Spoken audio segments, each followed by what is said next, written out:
Yo, yo, yo, what's up? It's Apache Chief. How we doing? DC app experience. So, I have recently seen Batman versus the Ninja Turtles.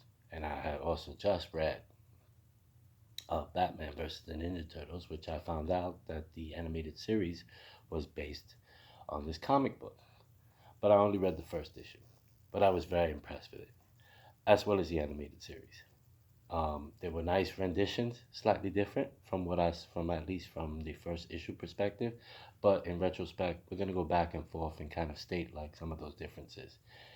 Uh, so the situation starts off with basically they're at some kind of research and development type of lab, and Batgirl is attending some kind of a seminar, or she is basically in deep cover for some reason because there's some technology and certain corporations have been hit recently. So she could be there undercover as some kind of intern. The comic book doesn't really make it clear, but it just takes it from the perspective that she's describing a situation, basically when she comes across the Foot Clan. So, so in the animated series, the Foot Clan uses some kind of like gas pellets, and then they start to attack the research scientists, and of course, Batgirl uses a clipboard to basically block some ninja stars, and of course, show off her skills. Um, in the comic book, this doesn't happen. How in-house security men show up. It was it agenda? Is it giving credence to the Bat family? Hey, you know what I mean. You run with that on your own. Nonetheless, I like the way what it went in the animated series, and I like basically the difference that it showed in the comic books.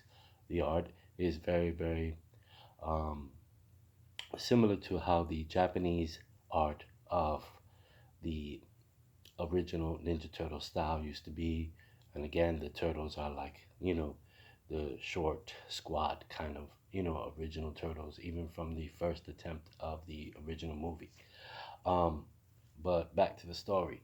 Um, uh, Batgirl is basically, you know, she's attacked and is, basically, kind of avoiding, saving scientists, what I'm saying, ducking in the smoke, trying to keep them from like getting hit or cut. And then the Ninja Turtles show off. They go against the Foot Clan, but apparently, as we know, the Foot Clan are basically great thieves. So they manage to make off with the technology, distract the turtles. So the turtles basically kind of fail in protecting this technology that they were basically trying to keep the clan from getting. But Barbara Gordon was able to basically make out that she was dealing with some kind of mutated metahuman besides these other Foot Clan ninjas. So she thinks that they are in league together. Now, when she reports back to Batman in the comic, she's Barbara Gordon. In the animation, she's Batgirl. Both perspectives are really cool. So I have no issue with that. And of course, you want to give it a little bit more action in the animated series. Um, and due to basically certain Batwoman concepts that are coming out, cool. Now, in the comic, they introduce um, Killer Croc.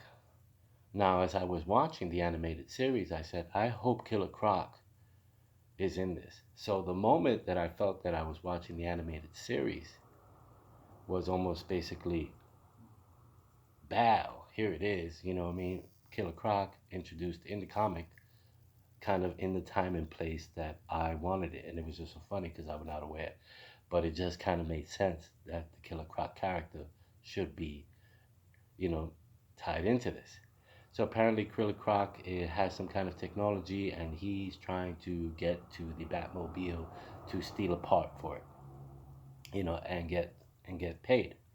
So he's trying to track down the Batmobile, which is supposed to be at Wayne Tech R&D. Um, so um, eventually he comes across maybe not the turtles' lair, but basically maybe a place where they were kind of just, hanging out, and they had some of the things.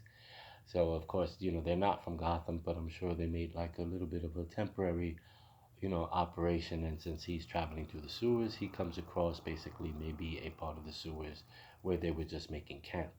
And he comes across, some type of video game that belonged to one of the turtles. So, he takes it. He's kind of calling out. He believes that basically it's some kind of kid game. Maybe some homeless are in there, and they're trying to look for him. He's with a gang, and the turtles, they're just kind of hiding. You know what I'm saying? But then the Killer Croc crushes the toy. Um, so eventually, kind of back to Batman. Batman basically goes out to basically go to basically Wayne R&D and await the Foot Clan to hit this place. So of course in the animated series, they come there and they basically come across holographic scientists. Uh, in the comic book, um, Batman's waiting for them and basically engages them very quickly, but the line is parallel. Batman's like, yo, who's ready to talk? And of course, in the cartoon, in the animated movie, you get to see how elite Batman is. So you could just see, his his ninja skills, of course, translated over from the Nolan history. They quickly communicate that, in the animation. Now, in translation, in retrospect, eventually the turtles do come across Killer Croc, and then they confront him for breaking their game. And they don't show how that fight goes, but it's just like I believe that fight would have been pretty badass to show us how the ninjas, the Ninja Turtles, defeat Killer Croc. How do they go about it? It's not really communicated well in the comic book. It just kind of shows that hey, it happens kind of like off panel. Now, basically, after Batman, going back to Batman in Wayne Tech Laboratory, he's just going through the Foot Clan members, you know what I mean, and he's just like, whoo, going through these guys like a knife through butter. And then eventually he gets to the last one, and he's like, where are these mutations? Where are these turtles? Where are these metahumans? And he goes, oh, the Foot Clan members like, you mean the turtles? They're not part. And then he gets hit by a ninja star, and of course, Shredder. Now, what happens is in the animated series, Batman and the Shredder go at it right there, and I mean that fight is badass.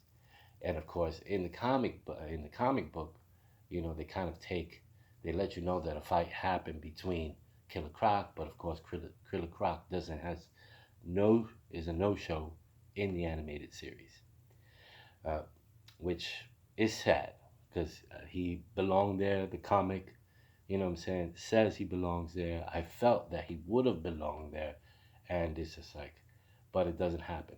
But again, so I see that in retrospect, the animators say, hey, let's take this Killer Croc fight out, but let's show how badass Batman and the Shredder are, and they are almost equals.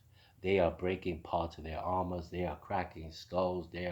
You know, they are going at it. You can see that they are practically equals in their own respect.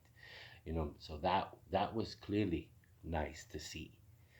Um, so no more spoilers. I recommend the animation. I recommend the first issue. Um, it left a very, very nice, intriguing touch. Now that I had just recently read the comic. And I also say, definitely watch Batman versus Ninja Turtles. Take care. God bless. Keep reading DC. Keep watching DC animated movies. And we'll see you around. Peace out. Apache Chief out.